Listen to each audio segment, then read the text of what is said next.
رحمت اللہ علیہ درویش تھے دلی کے، بہت سارے لوگ مرید تھے، ایک بڑا خدمت گزار مرید تھا، مزدوری کرتا تھا، غریب تھا، تو 6 بیٹیاں تھیں اس کی۔ حضرت صاحب کے پاس روز آ کے کہتا حضور بچیوں کے لیے دعا کرے اللہ کوئی اسباب پیدا کر دے، ایک بچی کی شادی کا خرچہ 1000 دینار ہے اور میں غریب ہوں۔ حضرت صاحب دعا کر دیتے۔ خانقاہ شریف کے تھوڑے ہی فاصلے پر حضرت جہاں بیٹھ کے مریدوں کی تربیت کرتے تھے، اس سے تھوڑا ہی فاصلے پر نا ایک عیسائی رہتا تھا، بڑا مالدار تھا، بڑی سارے اونٹ، گائیں، بھیڑ، بکریاں رکھی ہوئی تھی، اور حضرت شرف الدین رحمت اللہ علیہ کی بڑی مخالفت کرتا تھا۔ اور یہ جو آپ کا غریب مرید تھا یہ اس کا پڑوسی تھا، ایک دن بلا کے نا ان کو کہنے لگا کہ تو کدھر جا کے جو ہے وہ ٹکرے مار رہا ہے، وہاں سے کچھ نہیں ملنے والا، وہ تجھے کیا دیں گے جن کی خانقاہ خود چندے پہ چلتی ہے، مدرسہ چندے پہ چلتا ہے، مسجد چندے پہ چلتی ہے، تیری بیٹی کا معاملہ کہاں حل ہوگا؟ تو اس درویش نے کہا کہ تو میرے پیر کو نہیں جانتا، تو مجھے میرا محبوب نہیں ڈٹھا، تو پتہ نہیں نا، تو اس رستے کا مسافر نہیں، تو نہیں جانتا، ان کا بس چلے نا تو وہ ہر قیمت میں میری بیٹیوں کی شادی کرا دیں۔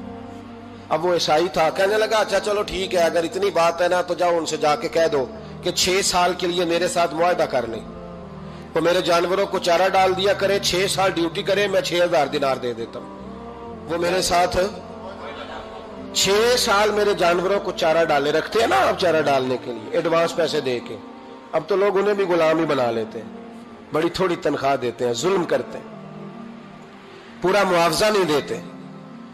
حضرت شیخ شرف الدین کے بارے میں وہ کہنے لگا جب اپنے پیر سے جا کے کہہ کہ میرے جانوروں کو 6 سال چارہ ڈالے، میں 6000 دے دیتا ہوں، تو جو کہتا ہے ہر قیمت پہ جانے کو تیار ہے۔ اس نے جب یہ بات کی تو مرید نے ناراض ہو گیا، وہ لڑائی ہو گئی، گربان پکڑ لیا، جھگڑا ہوا، بات بڑی دور گئی، اس طرح کی بات کرتا میرے حضرت کے بارے میں، تیرے جیسے کئی میں وہاں کام پہ رکھا دوں۔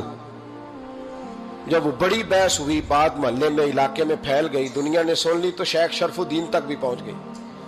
اس طرح جھگڑا ہوا ہے، لوگ سو گئے عشاء کی نماز کے بعد۔ حضرت صاحب نے نا سر پہ کپڑا لیا، اس عیسائی کے دروازے پہ دستک دی، وہ باہر آیا، فرمانے لگے لوگ تو سوچ سمجھ کے ملازم رکھتے ہیں، تو نے بھی تو سوچ ہی لیا ہوگا تبھی تو مجھے آفر کی ہے، تو اپنی آفر پہ قائم ہے، واقعی مجھے رکھ لے گا اور 6000 دینار دے دے گا؟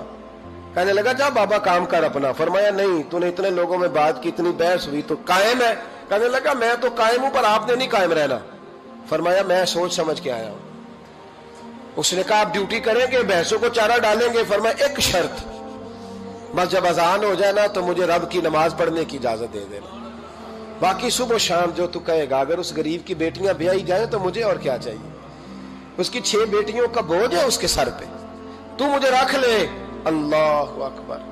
وہ کہنے لگا چلے پہ میرے ساتھ خط بندگی کر لیں، آج کل ہم اسٹام کرتے ہیں، اس زمانے میں خط بندگی ہوتا تھا، غلامی کا خط، قاضی شہر کے پاس، یعنی اس کا خیال تھا کہ چلو اسٹام کی بات کروں گا تو بھاگ جائیں گے۔ فرمایا چل میں تیار ہوں۔ قاضی تک گئے، طے ہو گیا، 6000 دینار دے دیے۔ حضرت نے مرید کو بلایا، فرمایا پتر یہ لے جا، جا میری بیٹیوں کو روانہ کر دے۔ کہنے لگا حضور یہ کیا کر رہے ہو آپ، کچھ سوچیں۔ فرمایا یار جب تجھے بیٹا بنا لیا تو پھر میری پوتیاں تو لگتی ہیں نا، میرا حق تو بنتا ہے نا، جا کے ڈیوٹی کر، ان کو بیاہ دے۔ بات پھیل گئی، بادشاہ بھی عقیدت مند تھا، وہ 12000 دینار لے کے پہنچا۔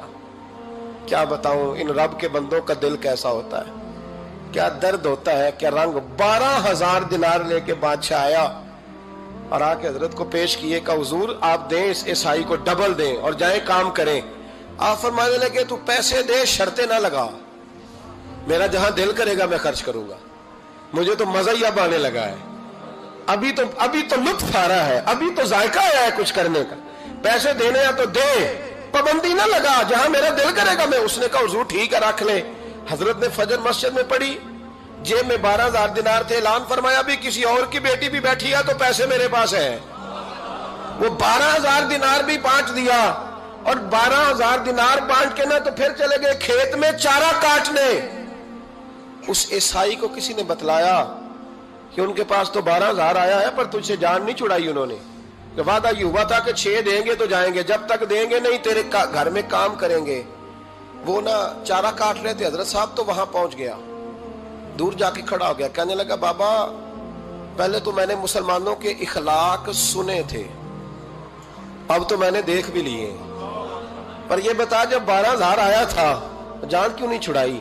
تو حضرت چارہ کاٹتے کاٹتے رو پڑے، فرمانے لگے تو نہیں نہ جانتا یہ بیٹیاں سانجی ہوتی ہیں، پتہ نہیں نا؟ میرے رسول پاک نے تو حاتم تائی کی بیٹی کے سر پہ کپڑا رکھ کے کہا تھا بیٹیاں برابر ہوتی ہیں، تو یہ نہیں پتا جب اس کی 6 بیٹیوں کی شادی ہوئی ہے میرے اندر روحانیت کتنی بڑی ہے۔ فرمایا پھر 12,000 آیا ہے تو 2-4 بچیاں پھر گئی ہیں، تو یہ نہیں پتا میں اندر سے راضی کتنا ہوں، میں تیری نوکری کرتا رہوں گا، پتہ نہیں اللہ کتنی بیٹیوں کو بیاہ دے گا۔ اتنا رویا وہ عیسائی کے پیروں میں بیٹھ گیا، کہنے لگا بابا میں نے تیری مخالفت کی ہے پر تیرے قریب آ کے پتہ چلا ہے کہ تو بہت اونچے اخلاق کا مالک ہے، اور اگر تیرا یہ مقام ہے تو تجھے اخلاق سکھانے والے محمد عربی کی شان کتنی ہوگی۔ ظالم کی بولیے جاتے نہیں لوگ جھوٹے گواہ بن کے، وکیل صاحب کو نہیں پتا ہوتا کہ یہ بندہ مجرم ہے جو میرے پاس آیا، کیا مجرموں کے وکیل نہیں ہوتے؟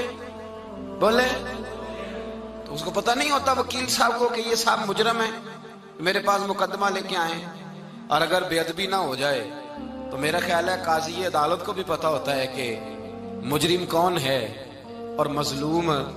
میرے نبی پاک صلی اللہ علیہ وسلم نے اس قدر زیادہ سختی فرمائی اس مسئلے میں، فرمایا جس کو پتا تھا کہ فلاں آدمی ظالم ہے، ظلم کر رہا، پھر وہ ظالم کا گواہ بنا یا اس نے ظالم کی مدد کی، کتنی کی؟ شارحین لکھتے ہیں چاہے اس نے ایک جملہ بول کے کی، چاہے ایک، سارے بولیے، چاہے ایک غریب کو اس نے ظلم کیا تو کہتے ہیں علاج یہ سی، چاہے ایک جملہ بول کے کی، شارحین اس حدیث کی شرح میں لکھتے ہیں ایک جملہ بول کے چاہے مدد کی، جس بندے نے کسی ظالم کی مدد کی کسی مقدمے میں یا کسی صورت میں اور اسے پتا تھا یہ ظالم ہے، میرے نبی پاک صلی اللہ تعالیٰ علیہ وسلم فرماتے ہیں اگر اس نے مدد کی، ابھی ظالم کی بات نہیں ہو رہی، ظالم کے مددگار کی بات ہو رہی، اگر کسی نے ظالم کی مدد کی تو حضور فرماتے ہیں خدا بھی اس سے بری و ذمہ ہے، رسول بھی اس سے بری و ذمہ ہے۔ سنبھال کے رکھے اپنی نمازیں، قربانیاں، حج، زکوٰۃ سنبھال کے رکھے۔ اگر ظالموں کا مددگار ہے، الیکشن آ لینے دے، آپ کو نظر آ جائے گا کون کون ظالموں کا مددگار ہے، نظر آ جائے گا۔ اپنی جیب سے لوگ پیسے دے کے ظالموں کی مدد کریں گے، ان کے فلیکس چھپوائیں گے، بورڈ لگوائیں گے، جیبوں سے پیسے دے کے۔ ہم نے خود آگ لگائی ہے چمن میں اپنے، بے سبب گردشی ایام کو الزام نہ دو، ہم نے خود نور کا ظلمت سے کیا ہے سودا، کر کے توہین سحر شام کو الزام نہ دو۔ ظالموں کے مددگار میدان میں آ گئے، یہ چھوٹا لفظ نہیں، میرے حبیب پاک صلی اللہ علیہ وسلم نے فرمایا جو ظالم کا مددگار ہے سن لے جو سجن کے ساتھ کچہری جاتا ہے، وہ یاد رکھے جو دوست کا گواہ بنتا ہے، وہ یاد رکھے جو کہتا ہے میں مانگی گیا تھا، مجھے بلایا گیا تھا قبضہ چھڑانے کے لیے کسی غریب بیوہ کی جائیداد پہ، کب وہ سن لے تو مدد کر کے نہیں آیا، تو خدا کے ذمے سے نکل گیا ہے۔ رسول پاک نے فرمایا تیرا میرا تعلق ختم ہو گیا، تو ظالم کا مددگار ہو گیا، پھر تو کہتا میں بے چین ہوں، میں بے قرار ہوں، میں آزمائش کا شکار ہوں، پلٹ کے دیکھ تو صحیح تیرا گناہ کتنا بڑا ہے۔ میرے نبی پاک صلی اللہ علیہ وسلم کا ایک اور فرمان سن لیں، ابن ماجہ ابو داؤد میں موجود ہے، اس حدیث کو آپ نے یاد کر لینا ہے، کر لیں گے انشاءاللہ، سارے کہیے انشاءاللہ، کر لیں گے یاد۔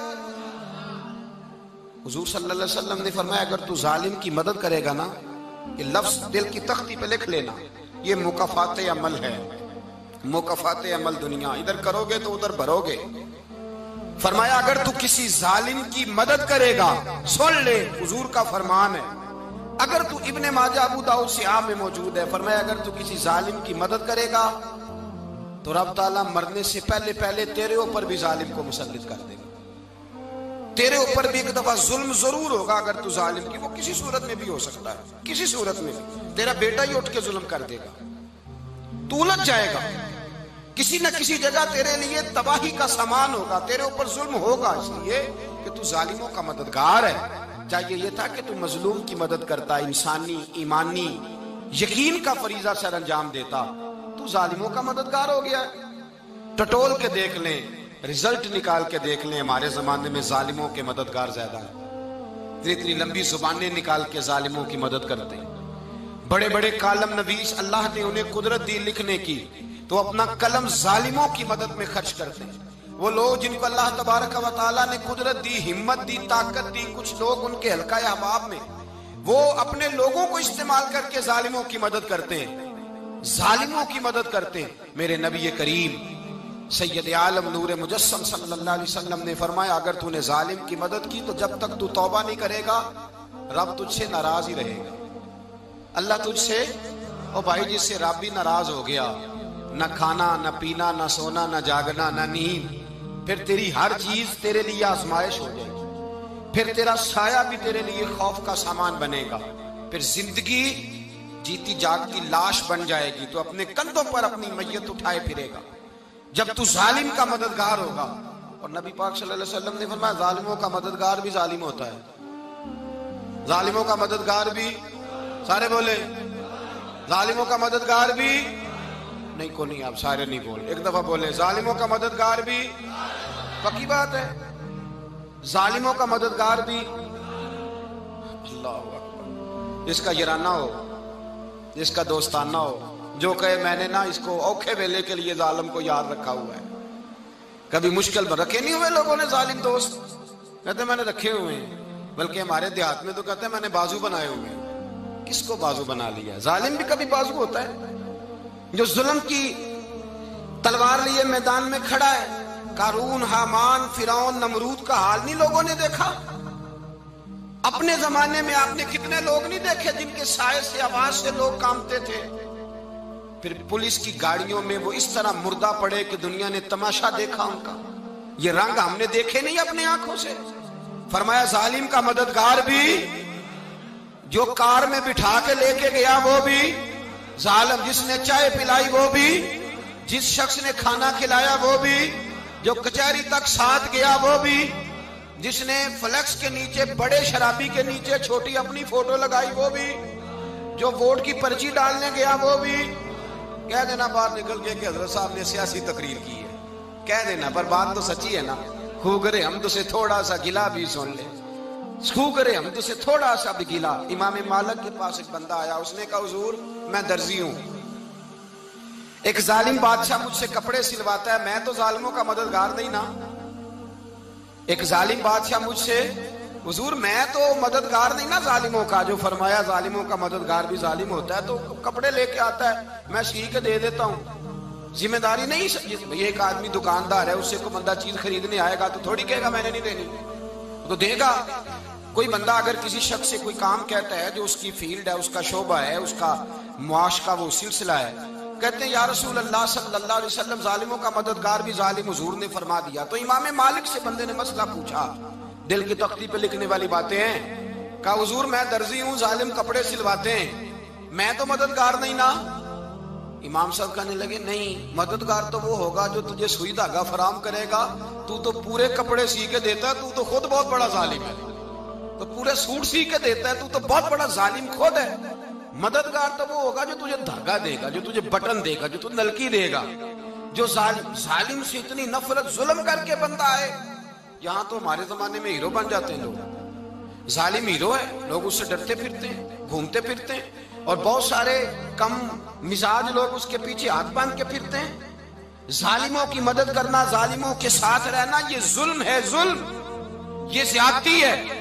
میرے نبی پاک صلی اللہ تعالی علیہ وآلہ وسلم نے ارشاد فرمایا یاد رکھو، رب فرماتا ہے میں مظلوم کی مدد ضرور کروں گا، چاہے جلدی کروں چاہے دیر سے کروں، میں مظلوم کی مدد۔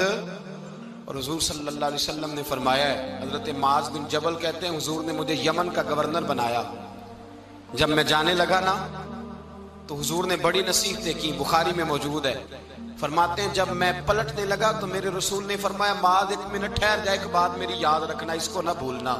کہا حضور کیا؟ فرمایا دیکھنا کسی پہ ظلم نہ کر بیٹھنا، کہیں تجھ سے زیادتی نہ ہو جائے۔ محبوبہ پھر حضور نے فرمایا سن میرے معاذ، میں تجھے گورنر بنا رہا ہوں، زیادتی نہ کر بیٹھنا۔ یا رسول اللہ صلی اللہ علیہ وسلم کیا ہوتا ہے؟ تو میرے کریم نے فرمایا جب مظلوم دعا کے لیے ہاتھ اٹھاتا ہے تو عرش کا مالک کہتا ہے فرشتوں پیچھے ہٹ جاؤ، عرش کا مالک کہتا ہے فرشتوں پیچھے ہٹ جاؤ۔